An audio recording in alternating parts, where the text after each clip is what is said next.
नमस्कार, मैं संदीप चौधरी आप सभी लोगों का बैंकिंग एकेडमी के YouTube channel study with banking academy में हार्दिक अभिनंदन करता हूं, पूरे बैंकिंग एकेडमी परिवार की तरफ से।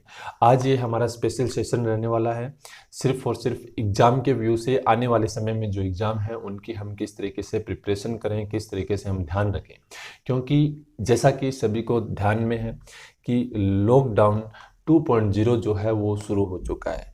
यानी कि लॉकडाउन 2.0 जो है वो चलेगा 3 मई तक। ठीक, तो उसकी रिगार्डिंग हम चर्चा करेंगे। इस दरमियान हम किन किन चीज़ों की तैयारी करें, प्रिपरेशन किस तरीके से करें और किन किन चीज़ों का ध्यान रखें। तो ये अपने सामने 7 टॉपिक रहेंगे जिनके ऊपर हम लोग डिस्कस करेंगे। टॉपिक दिखाने से पहले मैं आप लोगों से को बताना चाहूँगा कि हमें पैनिक होने की आवश्यकता नहीं है। ठीक, जो भी स्टूडेंट इस समय घर पे हैं, ठीक है, यानी कि मोस्टली अगर देखें तो सब लोग घर पे ही बैठे हैं और हमें घर पे रहते हुए जिन चीज़ों का ध्यान रखना है, सबसे पहले तो घर में रहना है, सेफ रहना है और उसके साथ में हमारे परिवारजनों का ध्यान रखना है और हमारा खुद का भी ध्यान रखना है। उसके साथ में अगर मैं बात करूं तो जो एग्ज़ाम है, जैसे कि एसबीआई क्लर्क का जो एग्ज़ाम था, यानी कि जूनियर एसोसिएट का, ठीक, वो एग्ज़ाम 19 अप्रैल को मेंस का एग्ज़ाम होना था, प्री का हो चुका है, तो उसको अभी हाल फिलहाल डिले कर दिया गया है।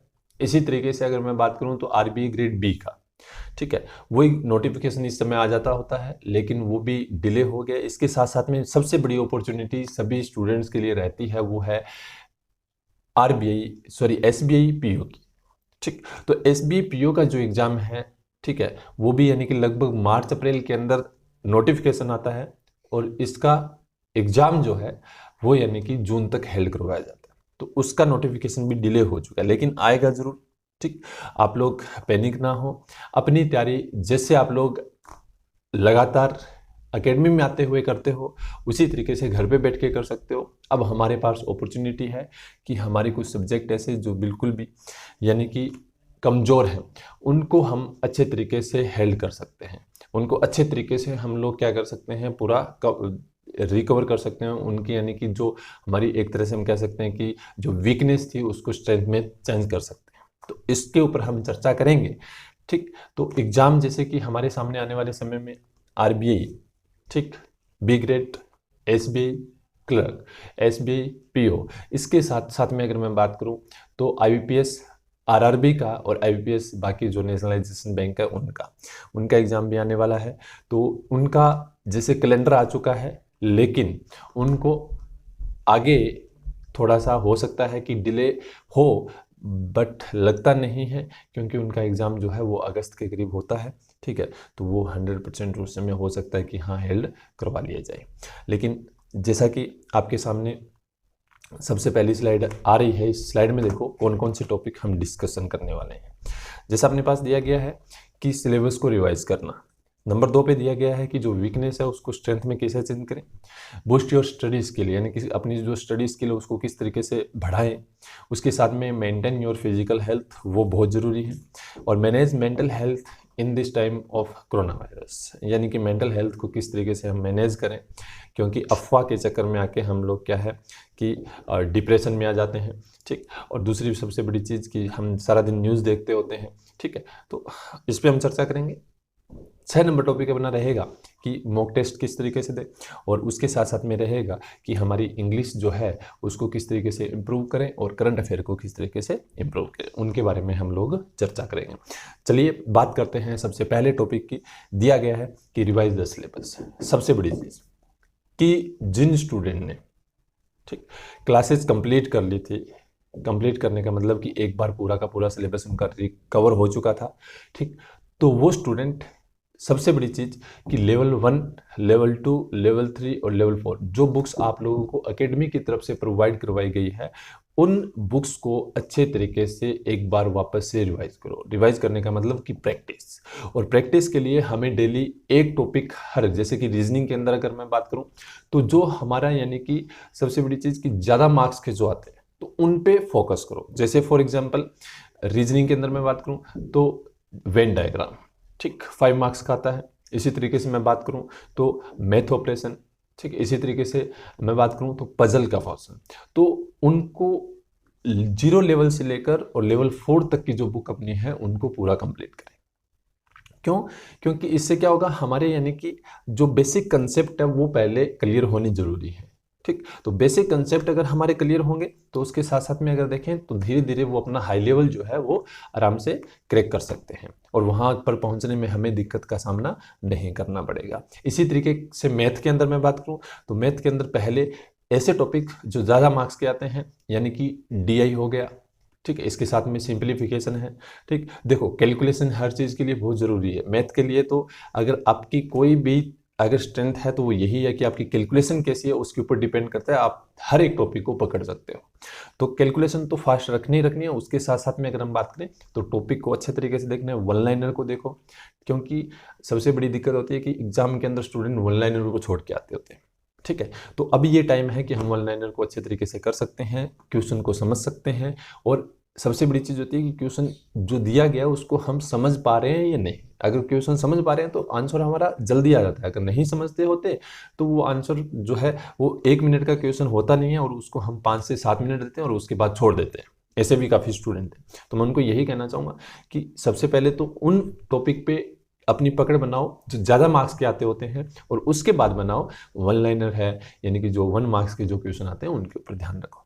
इसी तरीके से अपन अगर बात करें तो टॉपिक का जो मैंने आपको बताया, यानी कि सिलेबस को किस तरीके से आप लोगों ने रिवाइज करना है। रिवाइज में मेन इन चीज़ों का ध्यान रखना आप लोगों ने, किसका, मैथ रीजनिंग का। और इंग्लिश की अगर हम देखें तो इंग्लिश के लिए एक वीडियो पहले अपने यूट्यूब चैनल पे डाला हुआ है, अभय सर ने, अपनी फैकल्टी है रीजनिंग की, सॉरी इंग्लिश की, उन्होंने पूरा का पूरा डिस्क्राइब किया है कि किस तरीके से हम लोगों ने प्रिपेयर करना है, इंग्लिश को किस तरीके से पढ़ना है, कौन कौन सा टॉपिक कौन से दिन पढ़ना है, ये सारी चीज़ें जो है वो उन्होंने इस वीडियो में बताई गई है। तो आप उस वीडियो को एक बार देखना और उसके बाद उसके हिसाब से आप लोग उसको फॉलो करो। दूसरा, वीकनेस। सबसे बड़ी चीज़ मैं आपको बता दूं कि कुछ स्टूडेंट्स की वीकनेस जो है वो यही होती है। काफ़ी बच्चे मिलते हैं कि इंग्लिश, तो इंग्लिश से डरने की आवश्यकता नहीं है, इंग्लिश को आप इम्प्रूव कर सकते हो। कुछ बच्चों की वीकनेस जो है वो होती है मैथ, कि मैथ बहुत कम आती है, तो मैं उनको भी यही कहना चाहूँगा कि अपनी जो ये जो अपना टाइम है, ये से समझो गोल्डन चांस हमें मिला है, गोल्डन टाइम हमारे लिए है। क्यों? क्योंकि हम घर पे बैठ के कहीं बाहर जाना नहीं है, सारा दिन घर पे रहना है, और घर पे बैठ के दिन में कम से कम 5 से 7 घंटे या 8 आवर की स्टडी जो है हम कर सकते हैं। और जो हमारा यानी कि बिल्कुल वीक पॉइंट है उसको तो हम बहुत अच्छे तरीके से यानी कि स्ट्रेंथ में चेंज कर सकते हैं। फॉर एग्जांपल इंग्लिश की मैं बात करूं तो इंग्लिश का न्यूज़पेपर पढ़ो, ठीक, चाहे ऑफलाइन पढ़ो चाहे ऑनलाइन पढ़ो, ठीक है, नोवेल पढ़ो, ठीक है। तो कोई भी चीज़ है, इंग्लिश को इम्प्रूव करने का यही जरिया है, क्योंकि इसके साथ साथ में आपकी वोकेब भी अच्छी होगी, आपका पढ़ने का यानी कि जो स्पीड है वो भी बढ़ेगी, ताकि एग्जाम के अंदर जो पैराग्राफ वगैरह आते हैं तो उनको हम जल्दी से पढ़ पाएँ, जल्दी से समझ पाएँ। तो अपनी वीकनेस जो है उसको स्ट्रेंथ में चेंज करो। उसके साथ में स्टडी स्किल, कि स्टडी स्किल को किस तरीके से बूस्ट करें। देखो, हर चीज़ के लिए एक ही बात होती है कि प्रैक्टिस, जितनी आप प्रैक्टिस करोगे उतना ही आपको फ़ायदा है। जैसा कि मैंने आपको सबसे पहले कहा था कि जब सिलेबस रिवाइज करो, तो जब हम एक टॉपिक कर रहे हैं, सपोज दैट कि आज मैंने परसेंटेज उठाया, तो परसेंटेज के जितने भी क्वेश्चन हैं, लो लेवल से लेकर हाई लेवल तक, यानी कि बेसिक कंसेप्ट से लेकर हाई लेवल के जो क्वेश्चन हैं वो सारे कर डालो। ज़्यादा से ज़्यादा अगर मैं बात करूं तो 5 से 7 घंटे में, यानी कि 5 to 7 आवर के अंदर हम कंप्लीट जो है वो परसेंटेज के क्वेश्चन जो है वो कर सकते हैं, स्पीड भी बढ़ा सकते हैं। और एक क्वेश्चन को 2 से 3 टाइप से करके देखो। जब हम क्वेश्चन को करेंगे तो हमारे सामने पहली बार करेंगे तो थोड़ा लॉन्ग मेथड होगा, लेकिन सेकंड टाइम करेंगे तो हमारे माइंड में आएगा कि हाँ, इसको मैं इस तरीके से भी कर सकता था। यानी कि धीरे, अगर एक क्वेश्चन को आप 3 से 4 बार करोगे तो उस क्वेश्चन को आप शॉर्ट भी कर सकते हो, उस क्वेश्चन को बहुत ही कम समय में भी कर सकते हो कि हाँ, इस क्वेश्चन को मैं इस तरीके से भी कर सकता था। तो ये अपना जो है वो एक तरह से हम कह सकते हैं स्किल बढ़ेगी इससे, और स्किल तभी बढ़ेगी जब हम प्रैक्टिस करेंगे अच्छे तरीके से। उसके बाद में अगर हम बात करें तो नेक्स्ट आपके सामने जो टॉपिक दिया गया था कि हम बात करने वाले हैं कि मेंटेन योर फिजिकल हेल्थ। सबसे बड़ी चीज़, घर पे रह रहे हैं, अच्छा खाना पीना, ठीक है, ब्रेक भी ज़रूरी है हर चीज़ के लिए, ठीक, ज़रूरी है कि हाँ थोड़ी देर जैसे कि हम कहे मूवी देखो, ठीक है, सॉन्ग सुनो, ठीक, यानी कि अपनी फिजिकल हेल्थ जो है उसको सबसे बड़ी चीज़ अच्छा रखना। उसके साथ साथ में एक्सरसाइज करो, ठीक है।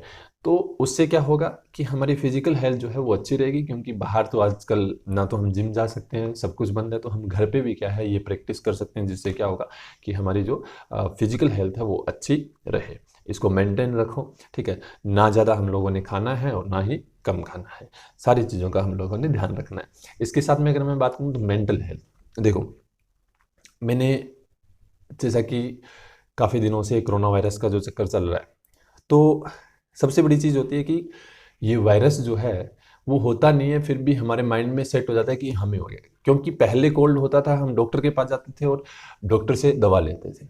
आजकल कोल्ड होता है तो हमें लगता है कि हाँ हमें कोरोना तो नहीं हो गया है, ठीक है, थोड़ा सा गला दर्द करता है, हमें लगता है कोरोना तो नहीं हो गया। इसका रीज़न ये है कि हम सारा दिन इसी से जुड़ी हुई चीज़ें देखते हैं। फॉर एग्जाम्पल कि हम न्यूज़ चैनल चला के बैठते हैं सुबह और शाम तक न्यूज़ चैनल देखते हैं, लेकिन उस न्यूज़ चैनल की बात करें तो सारा दिन उस न्यूज़ चैनल के ऊपर आजकल एक ही चीज़ चलती है, क्या, कोरोना वायरस। यहाँ इतने केस मिले, यहाँ ये मिला, यहाँ वो मिला। अरे उनको छोड़ो, वो अगर पहली बात देखने की आवश्यकता नहीं है, अगर फिर भी देखना हो तो शाम को 5 से 7 मिनट देखो, न्यूज़ को देखो, कितने केस मिले हैं वो देखो, ठीक। एक इंडिया गवर्नमेंट ने एक साइट दी गई है कोविड-19 इंडिया, ठीक, उसके ऊपर पूरा का पूरा यानी कि ब्यौरा दिया जाता है कि आज कितने केस मिले हैं, कौन से स्टेट में कितने, वो देखो। लेकिन न्यूज़ चैनल देखने से ये होगा कि सारा दिन हमारे माइंड में एक ही इमेज बन गई है, क्या, कोरोना वायरस। तो अगर थोड़ा सा भी कोल्ड होगा तो हमें लगेगा कोरोना वायरस। तो उससे क्या होता है कि हमें अपने आप को हम कमजोरी महसूस दिलवाने लगते हैं, हम कमज़ोर होने लगते हैं कि हाँ हमें कहीं ना कहीं ये कोरोना वायरस तो नहीं हो गया, जिससे क्या होगा कि हमारी मेंटल हेल्थ पे बहुत ज़्यादा इसका इफ़ेक्ट पड़ता है। तो हमें मेंटल हेल्थ को अच्छे तरीके से रखने के लिए एक ही जरिया है कि ऐसी अफवाहें ना देखें या फिर ऐसी चीज़ें ना देखें जिससे हमारे हेल्थ पर इसका इफेक्ट पड़े। उसके साथ में अगर मैं बात करूं तो ऑनलाइन मोड टेस्ट सबसे बड़ी चीज़, जैसा कि मैंने आपको बताया कि हम सिलेबस को रिवाइज कर रहे हैं, लेकिन उसके साथ में मैं आपको कहना चाहूँगा कि अगर आप लोगों ने अपनी स्पीड बढ़ानी है एग्जाम के अंदर, क्योंकि ऑनलाइन एग्जाम होगा, तो उसको स्पीड को बढ़ाने के लिए आपको एक ही चीज़ है जो स्पीड बढ़ा सकती है, वो है ऑनलाइन टेस्ट। जितने आप घर पे बैठ के ऑनलाइन टेस्ट दे सकते हो वो दो अच्छे तरीके से। जिसको लगता है मैंने एक बार सिलेबस रिवाइज कर लिया अब क्या करूं, तो उसको मैं यही कहूँगा कि ऑनलाइन टेस्ट डेली 1-2 और उसका एनालिसिस करो, कौन सा क्वेश्चन आपका गलत हुआ है उस क्वेश्चन को एक बार देखो। अगर आपने ऐसा कोई क्वेश्चन जिसको था वो 30 सेकंड का, लेकिन उसमें हमने 2 से 3 मिनट लगाए हैं, तो उसको देखो कि हम आसान किस तरीके से कर सकते हैं। तो ऑनलाइन मॉक टेस्ट देना जरूरी है, और ऑनलाइन मॉक टेस्ट में सारी चीज़ें ध्यान रखना है कि हमें 20 मिनट के अंदर मैथ, 20 मिनट के अंदर रीजनिंग पर का कर दे रहे हैं तो, और 20 मिनट के अंदर इंग्लिश, तो तीनों चीज़ें जो है हमें कवर करनी है, और अच्छे तरीके से जो क्वेश्चन आए ईमानदारी से हम लोगों ने इसको हैंडल करना है। उसके साथ में लास्ट टॉपिक अपना जो है वो है कि इंग्लिश न्यूज़पेपर डेली, जैसा मैंने आपको पहले भी कहा कि इंग्लिश न्यूज़पेपर जो है वो डेली पढ़ो। उसके साथ में आपकी 2 चीज़ें मजबूत होगी, पहला तो इंग्लिश और उसके साथ साथ में करंट अफेयर।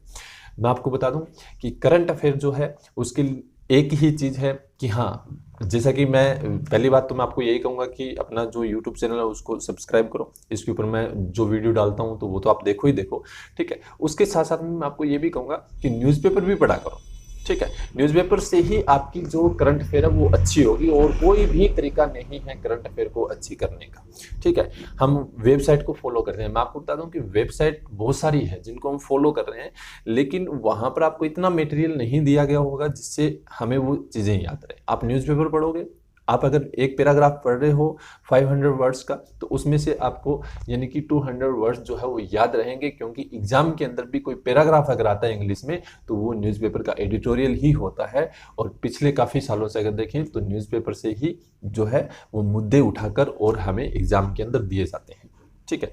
तो करंट अफेयर भी अपनी अच्छी होगी और इंग्लिश भी अच्छी होगी, तो उसका एक ही है तरीका कि आप क्या पढ़ो, इंग्लिश न्यूज़पेपर डेली फॉलो करो। अगर कोई इंग्लिश न्यूज़पेपर नहीं पढ़ सकता, ठीक है, किसी को लगता है कि नहीं पढ़ सकता, तो उसके लिए एक ही चीज़ है कि आप क्या कर सकते हो कि अच्छे तरीके से कोई ऐसी यानी कि चीज़ पढ़ो जिससे क्या हो कि आपकी करंट अफेयर अच्छी हो। तो उन चीज़ों का आप लोगों ने क्या करना है, ध्यान रखना है। और उसके साथ साथ में मैं आपको कहना चाहूँगा कि डेली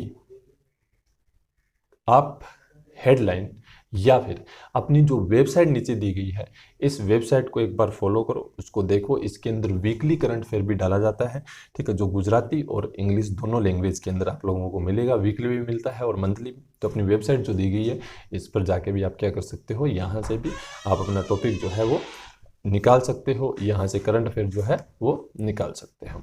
तो वीडियो को लाइक करें, सब्सक्राइब करें चैनल को, और बेल आइकन पर ज़रूर क्लिक करें। Thank you so much.